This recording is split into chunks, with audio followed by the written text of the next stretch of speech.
She's half, she's one. Push up. Alright, when we engage on balcony. Widow's main. There's no way. I got around that corner. Versus one. Got her. Big. I got trans. Tracer's one. Diva. Zin's low, Zin's low. Nice. Zin's dead.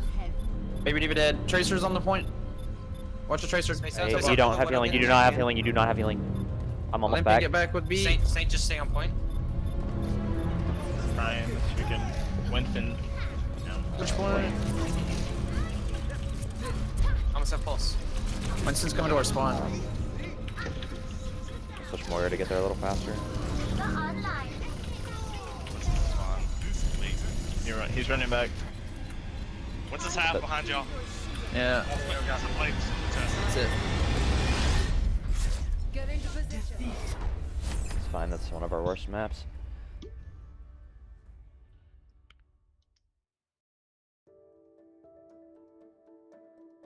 I am Ryan Noble. I'm a sophomore at NDSU majoring in electrical engineering. I'm from Chanhassen, Minnesota, which is southwest of Minneapolis. We are team Alt F4.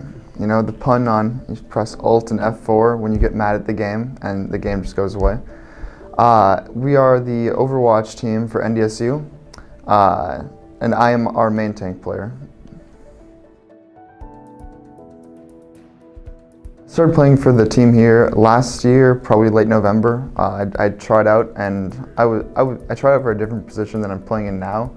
And then one of our players at the time left the school, and so then I filled his role, and I've just been working at that since then.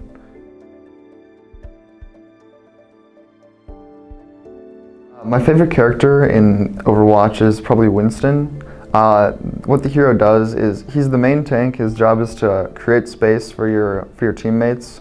But at the same time, you can be really aggressive and like really polish your positioning down. I like to be able to control the flow of the game a bit, and the main tank, that's their job, is to control what your team's doing and what the plan is. We are in, it's called a preseason, which basically we practice once a week and then we play once a week. And so there's kind of like a standings of teams, and there's like 400 teams, all colleges across the country, and we're around rank 100. I know last spring there was a pretty big tournament that we were in. We got rank 65 at the end of it, out of about 350, but we'd been practicing a lot more then. UCI, the college that's based in the same city as Blizzard, the company makes Overwatch. We've played them once this year, and we won 2 fights against them, and I think the match lasted about 10 minutes for 2 games. It wasn't very fun, but it's cool to be able to watch them play on like very large live streams with like thousands of viewers, and we're like, we played them and we won 2 fights against them, and I killed one of their guys that one time. It's probably just us getting rolled over and over again. Tilly's about to have his ult here. We might have a couple more. I think they have one more fight before this. That glowing box on the ground is where we need to push the payload to win this map. Let's see if it happens. There goes the EMP. All right, this is probably going to be the last fight. We're coming in. There it is. We might call that a C9 Oof. sometimes. Ooh, big oof. And game 2 doesn't look like North Dakota could touch there, so UCI taking game number 2. Game 2, yeah, and that is the best of 3. Best of 3, so UCI Esports takes their first win in the preseason of the TESPA tournament.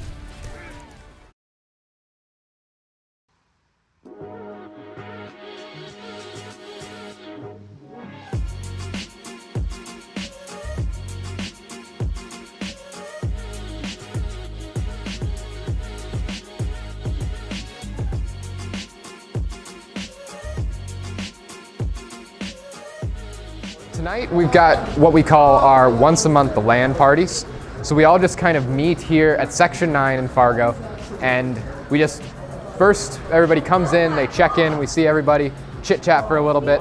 Then I usually stand up in the middle somewhere and address everybody and let them know announcements or upcoming events, kind of reintroduce it to everybody, make sure everybody's on the same page if anything needs to get sent out in person, and then we all just start booting up and playing League. We come here at 7s on Thursdays once a month from 7 to 10. So with League matches lasting anywhere from 20 to 45 minutes, you can get a good couple games in. I'm Riley Abrahamson. I'm a computer science sophomore here at NDSU, and I'm also the president of the League of Legends Club on campus. I started being the president this year, actually. Over the summer, we did have the organization for several years prior, but over the summer, the leadership got a bit fuzzy, and there weren't really plans to even have the club. So I ended up stepping up and trying to get things reinstated and rolling. And it did take a little bit to get the processes moving, but then, well, here we are. We have the club up and running.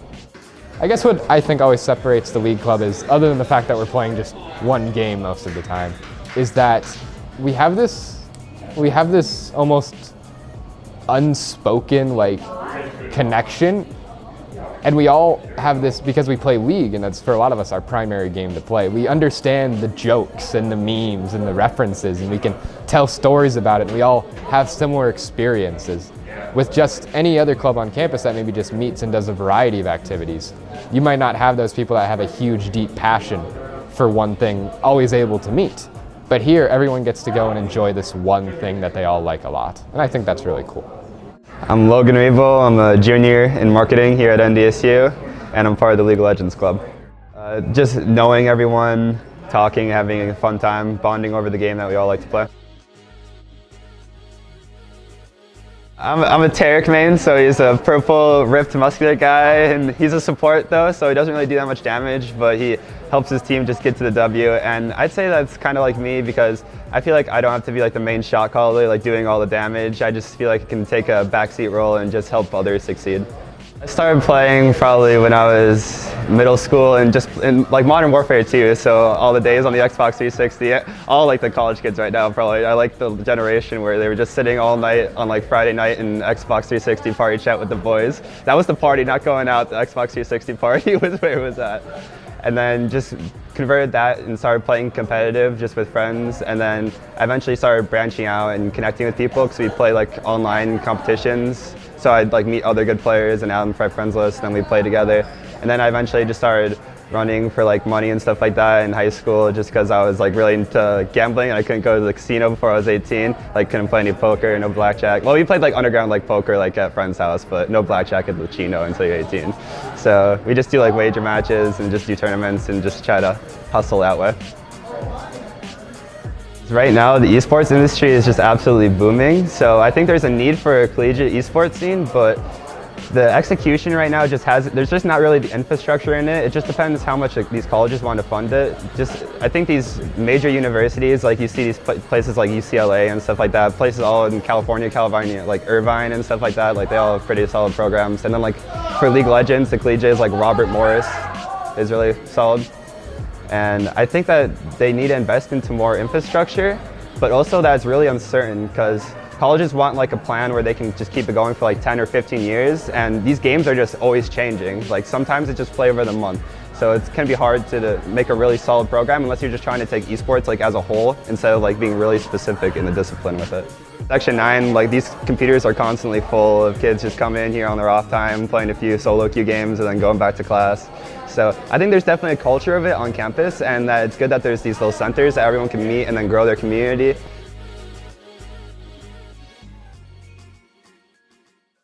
My name is Ross. I'm a freshman at NDSU.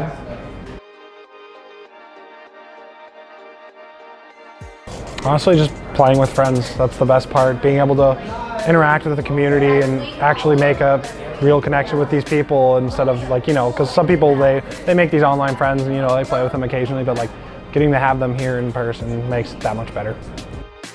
We did a 24-hour charity live stream, so that was really fun. I was probably up for 15 hours, and we had our World's Viewing Party the night before. So World's Viewing Party at 2 a.m. and then waking up at 8 a.m. to come and do the 24-hour charity stream was a good time here at Section 9. It's really fun.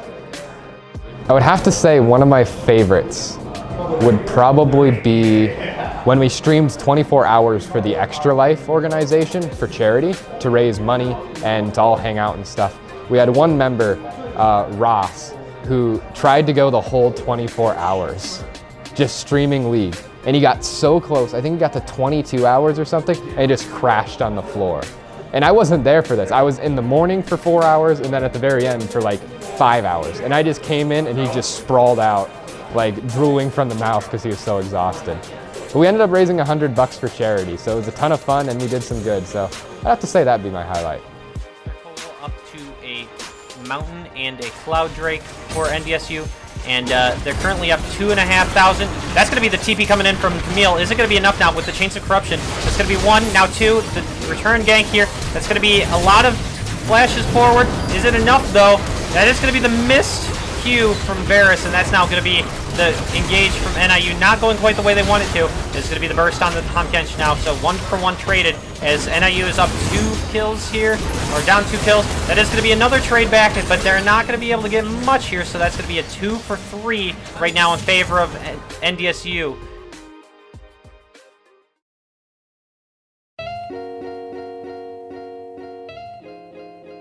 Oh yeah, 100%. I definitely want to, this coming season, I want to really dedicate myself to it, get down to the grind, and just start playing. Maybe during scouting grounds next year, I can hopefully see myself there. Just being better than other people, you know? You gotta pull a Jensen and just try and clap people. It's the love of competitiveness and knowing that you are at the top of your performance and you're better than, I mean, you're in the 1% basically. I'm like a good mediocre player, so like I'm like top like 0.7 percentile, but like to be like next level, you probably have to be like top like 800, top 1,000 players. Not really. I kind of just have fun doing this team, and I like having the organized setting, but I don't really feel like kind of practicing this game for 12 hours a day to try to get into Overwatch Contenders or Overwatch League. Yeah, that'd be quite a bit of an investment, and I'd probably have to drop out of school to do that. So that's not gonna happen. Honestly, if you think you're good at Overwatch or League of Legends or Rainbow Six Siege or any game that's like an organized team esport, like try to find a team, because if it's a team game, you're gonna have so much more fun playing it with a team of people that you just continue to play with, and like playing in tournaments versus just playing the ladder. And it's a lot of fun. I'd recommend it. I think of like just guys sitting at their computers all day and like playing video games, but I mean like that's what it is. But if you compare it to like a normal sport, like the amount of effort that these people put into it, in all honesty, it seems, to me at least, it seems like so much more than somebody puts into like football or baseball. Like the amount of intricacies that go into a match of Overwatch or a match of League of Legends it's absurd compared to like what play you're gonna run in football.